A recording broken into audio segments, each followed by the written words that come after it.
Hi YouTube friends, it's Trish here, and welcome to my little corner of the internet, where today we're going to be talking about the most recent episode of The Bachelor, Clayton season.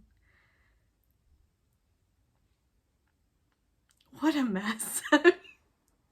it uh it was definitely something, that's for sure.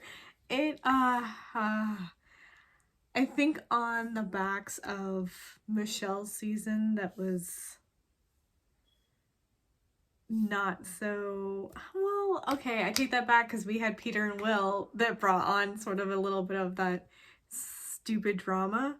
um we're definitely opening up early on in this season with, I guess, that typical girl cattiness that is going to of course ensue, but it was also done in a very interesting way this episode because we had we had Cassidy and her little minion Shanae, and whatever was happening there. Okay, we're just gonna go ahead and jump into the episode. So, where to start? Let's just go ahead and break down the main points, I guess, with the group dates and then the one-on-one. The date card arrives and it said, this is what dreams are made of. And I instantly was like, Lizzie McGuire? Completely forgetting, because I saw a post about this on Instagram, that Hilary Duff was a celebrity guest on this episode. So anyway, completely forgot. It was a nice little surprise to see her walk out. She's beautiful as ever. I love her. Almost samesies with Cassidy, would probably also have a little bit of a fangirl moment, but not maybe to the level that Cassidy went, I think. But you know what? She's enthusiastic. She's excited. Hilary Duff might be an idol of hers. Who knows? I also get the feeling that Cassidy knows how to optimize, I guess, on situations. I think Hilary Duff also sort of made a comment towards this, that she's sort of going to like play the game or whatever, but it might not work out in her favor. Listen, Cassidy is going to make it work. Like, she pulled Clayton away not once but twice during this group date portion, like the day portion of it, which I don't want to say traditionally, usually everyone's sort of evenly matched and sort of all getting little times, but she made sure to sort of make a special one-on-one time. And of course, going into just laying it on very thick, just, I'm here for you. I'm already interested. I see something over here, and basically I'm not going anywhere of my own volition, which is like, cool. But I'm getting that early on from quite a few girls with this, like, I already feel a connection over here. And I battle with this because I do agree that when you first meet someone, there's that initial time period in the beginning that you can sort of gauge whether you're into it or not. But I also feel that time spent with someone backs that up. So yeah, I don't know. Anyway, Cassidy sort of was sitting off to the sidelines if Clayton wasn't present. And when he was present, then she was like very vocal, very in the face, very like involved. She brought out the cake, then dropped the cake. I mean, poor Genevieve, who worked so hard on that for apparently an hour. I would be pissed too. But also, like, how did that even happen? If you go to lift something up and you can already tell that, I don't know if I'm actually capable of walking while holding on to this cake. Maybe don't do it. Like, put it back down, roll it out. I'm sure that there's a drink cart that we can turn into a food trolley, like something. I don't know. Yeah, that was that. Which obviously trickled into the evening because the ladies just did not like how Cassidy was handling the day. Um, I mean, what's there to say over there? Of course, the person who's being called out is going to buckle down and say, I didn't come here to make friends. I didn't come here to decorate some kid's birthday party. I came here to build a connection with the lead. And that's what I'm doing. That is what she's doing. She's just not a team player. She's more a leader type. Hence, Shanae. I found it so interesting watching them interact with each other. Shanae is definitely a little puppy dog, just following along Cassidy's footsteps. And Cassidy has no problem sort of being in that delegating role and sort of giving her the lowdown on this is what you need to do to maximize on your time. Which is so interesting because I don't get the feeling at all that they're into Clayton. And so obviously they're doing this to stay on the show as long as they can. It's not to actually build a connection with Clayton. So, which is like, I get people have done, but you're so openly talking about it. And it's like, you know, you're being filmed. So we are seeing that.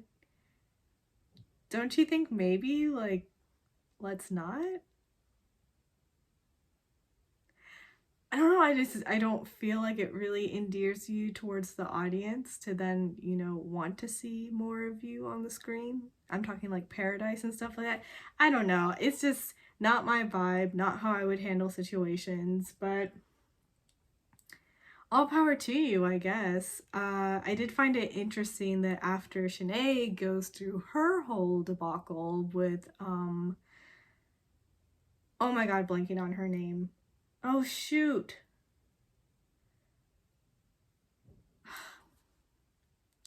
Well, I'll find that and put that in. But, find her name. Jesus Christ. Anyway, I found it interesting that then at the end of the episode, when they're at the cocktail party and all the ladies are sort of confronting Shanae about how she handled situations really wrong, yeah, Cassidy wasn't really backing her up over there, but she didn't really seem upset by that, which is ironic because, again, the beautiful lady that she's having her issue with, that I'm blanking on her name, like, her whole issue apparently is that one day we were all friendly with each other, and then I felt like you weren't listening to me and that you didn't like me anymore or something like that. But I just, what? It's a mess. It's a mess, y'all. And I mean, she obviously does not understand how to properly like discuss certain things. She was going about the whole situation like, one, that's a dumb reason to be upset at someone for, to that level. Like, obviously it would be upsetting, but to that level is a bit of an overstretch. But to handle it in that sort of way, like, this girl opened up to you and explained the situation that, oh, I'm really sorry, I have ADHD, and one of the things that I sort of like that happens is that when I'm focusing on something in a conversation and something else comes in from the side, I don't really process that because I'm so focused on what's happening in the moment. So she like explained very matter-of-factly and gently what the what it is, but Shanae just sort of bulldozed over that and was like, yeah, and that hurt my feelings. It's like, okay, like I get that feelings are hurt, but I'm just explaining to you that I didn't mean to hurt your feelings, that this is just the issue.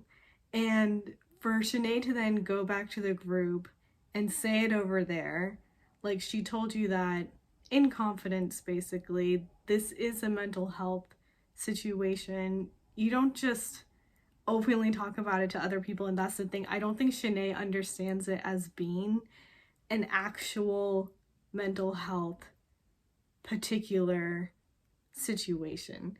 Like, because later on in her arguments with her, she's saying, I have ADHD.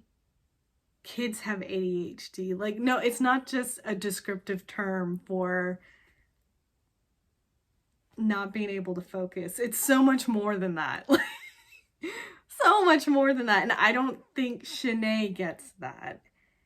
And though people might try to explain it to her, I don't know if she'd be receptive to listening, just because she's being put on the spot as being in the wrong.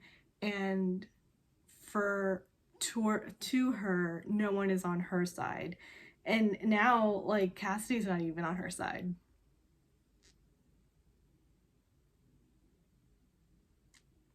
So that happened. Uh,